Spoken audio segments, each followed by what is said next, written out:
سلام، به 6مین جلسه از دوره رایگان شیرینی‌های تلخ خوش اومدید. یکی از شیرینی‌های محبوب و پرطرفدار تو کل دنیا شیرینی ناپلئونی هست و از اونجایی که ما تو این دوره سعی کردیم گلچینی از محبوب ترین ها رو براتون بذاریم، با آموزش این شیرینی خوشمزه در خدمتتونیم. خمیر هزارلا رو روی میز کار باز می‌کنیم و دور خمیر رو به اندازه نیم سانت جدا می‌کنیم. موقع کار با این خمیر باید سرعت عملتون بالا باشه و تو جای سرد انجام بشه، چون اگه محیط گرم باشه لایه‌های خمیر به هم میچسبن و دیگه پف نمیکنن. روی خمیر رو با چنگال حفره ایجاد میکنیم تا شیرینی‌ها یه دست پف کنن. حالا خمیر رو به هر اندازه‌ای که میخوایم برش میزنیم. تو مرحله بعدی کف سینی رو چرب میکنیم و کاغذ روغنی میذاریم. از طرف مات کاغذ روغنی استفاده کنید.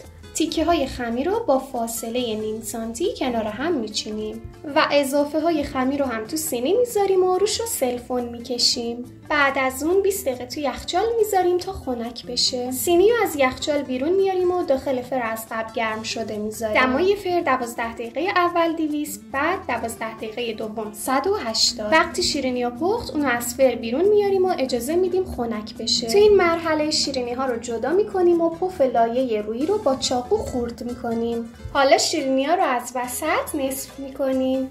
تو مرحله بعدی خامه قنادی رو که از قبل از فریزر بیرون آورده بودیم فرم میدیم و بعد از اون خامه رو داخل قیف میریزیم. حالا یه لایه از شیرینی رو بر میداریم و روی اونو خامه میزنیم و با پالت پهن میکنیم. دوباره یه لایه دیگه شیرینی میذاریم و روشو خامه میزنیم و بازم با پالت پهن میکنیم. دوباره مرحله قبل تکرار میشه. این دفعه روی شیرینی و اطرافش رو کاملا با خامه میپوشونیم و با پالت صاف میکنیم. حالا شیرینی خوشمزمون رو داخل خورده های شیرینی میزنیم تا خورده ها به شیرینی بچسبن. بچه های عزیز، نکات مهم تو کپشن نوشته شده، حتما بخونید چون به کارتون میاد. حالا شیرینیمون رو با پودر پسته و گل محمدی تزیین میکنیم. اینم از شیرینی ناپلئونی خوشمزه و لذیذمون. امیدوارم درستش کنید و از خوردنش لذت ببرید.